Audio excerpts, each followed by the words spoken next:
अनेक online web aggregator, विविध विमा कंपन्यांचे वेगवेगळे प्रीमियम, विमा विकणाऱ्या एजंट्सचे अनेक पर्याय, ब्रोकर्सचे अनेक पर्याय. तुम्ही विमा कुठून घ्यावा हे जाणून घेण्यासाठी हे 5 पर्याय जाणून घ्या. अनुजला बेसिक टर्म विमा घ्यायचा आहे. वेबसाईटवर सर्च केल्यावर वेगवेगळ्या कंपन्यांचे 40 पर्याय दिसून आलेत. दुसरीकडे विमा एजंट म्हणतो सर्व गोंधळात पडू नका, मी तुम्हाला एक चांगली पॉलिसी देईन, मला मिळणारं कमिशन तुम्हाला मनी बॅक करून देईन. मग आता अनुजनं काय करावं? कोणताही विमा खरेदी करणाऱ्याची अवस्था अनुज सारखीच असते. घ्यायचा आहे एकच विमा, विकणाऱ्याची मात्र मोठी रांग. सगळ्यांनाच विमा विकायचा आहे, फक्त पद्धत वेगळी. सगळ्यांनाच स्वस्त विमा खरेदी करायचा आहे, पण स्वस्त विमा खरेदी करण्याच्या नादात तुम्हाला योग्य संरक्षण मिळतं का याकडेही लक्ष द्या.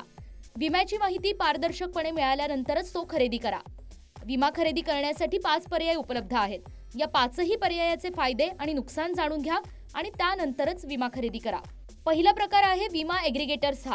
या ठिकाणी डिजिटल पद्धतीने विमा खरेदी करता येतो. तुम्ही वेबसाईट किंवा मोबाईल ॲपच्या माध्यमातून विविध वेगवेगळे प्रोडक्ट विमा पाहू शकता. पॉलिसीच्या प्रीमियम पासून वैशिष्ट्याची तुलना करू शकता. देशात सध्या 22 विमा वेब ॲग्रिगेटर आहेत. यांच्या माध्यमातून मार्च 2021 पर्यंत 72 लाखांपेक्षा जास्त विमा पॉलिसी विकल्या गेल्या आहेत. विमा पॉलिसीच्या विक्रीतून 4,000 कोटी रुपयांपेक्षा जास्त प्रीमियम गोळा करण्यात आलाय. पॉलिसी विक्री केल्यानंतर कंपन्यांकडून ॲग्रिगेटरला कमिशन मिळतं. सर्व माहिती ऑनलाईन उपलब्ध आहे.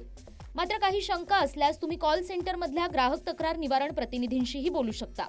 पण लक्षात ठेवा, हे फेसलेस अधिकारी विमा तज्ज्ञ नसतात, ते कंपनीचे प्रतिनिधी आहेत. ते कॉल सेंटरमध्ये बसून तुमच्या प्रश्नांचं निराकरण करतात. दुसरा पर्याय आहे विमा एजंटचा. IRDAIच्या वार्षिक अहवालानुसार देशात 38.77 लाख जनरल, जीवन आणि आरोग्य विमा एजंट आहेत. हे IRDA द्वारे मान्यताप्राप्त एजंट आहेत. हे ॲक्रिडेशन धारक विमा एजंट असतात. त्यांचे विमा कंपन्यांशी टायअप आहे. विमा कंपनीचे एजंट फक्त विशिष्ट कंपनीची पॉलिसी विकतात.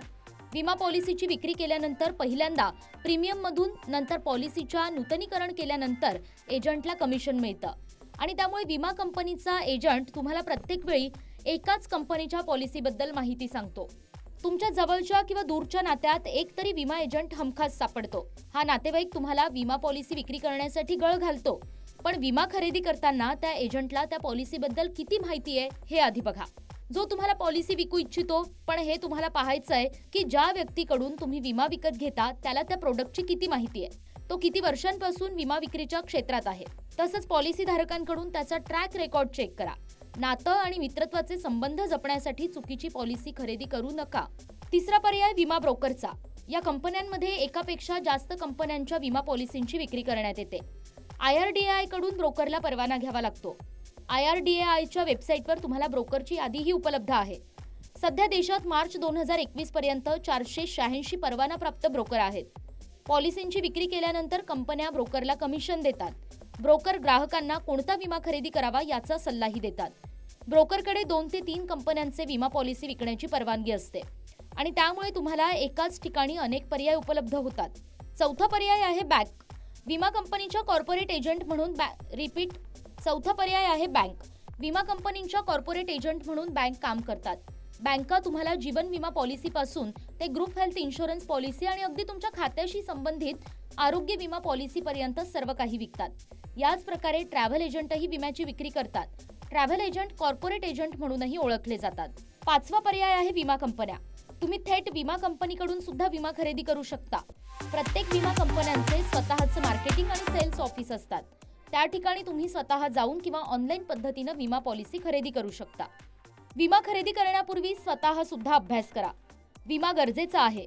विम्याबद्दल तुम्हाला माहिती देता येते, पण खरेदीचा अंतिम निर्णय हा तुमचाच असतो.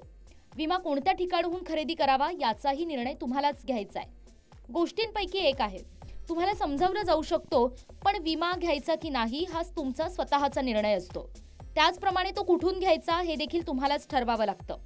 सवलत किंवा ओळखीच्या एजंटच्या जाळ्यात अडकू नका. आर्थिक सल्लागाराच्या सल्ल्यानुसार योग्य विमा खरेदी करा. योग्य प्रोडक्ट निवडण्यासाठी अप्रूव्ह फायनान्शियल ॲडवायझरच्या सल्ल्यानंतरच निर्णय घ्या. विमा एजंट हे विक्रेते आहेत, तज्ज्ञ सल्लागार नाहीत. आता पाहूयात मनी 9चा सल्ला. विमा फायनल करण्याआधी स्वतः सुद्धा अभ्यास करा. विमा आवश्यक आहे. सवलत किंवा ओळखीच्या एजंटच्या जाळ्यात पडू नका. आर्थिक सल्लागाराच्या सल्ल्यानंतरच निर्णय घ्या. विमा एजंट विक्रेते आहेत, सल्लागार नाहीत. बातम्यांच्या सखोल विश्लेषणासाठी सबस्क्राईब करा मनी 9 कोडवर्ड श्रीमंतीचा.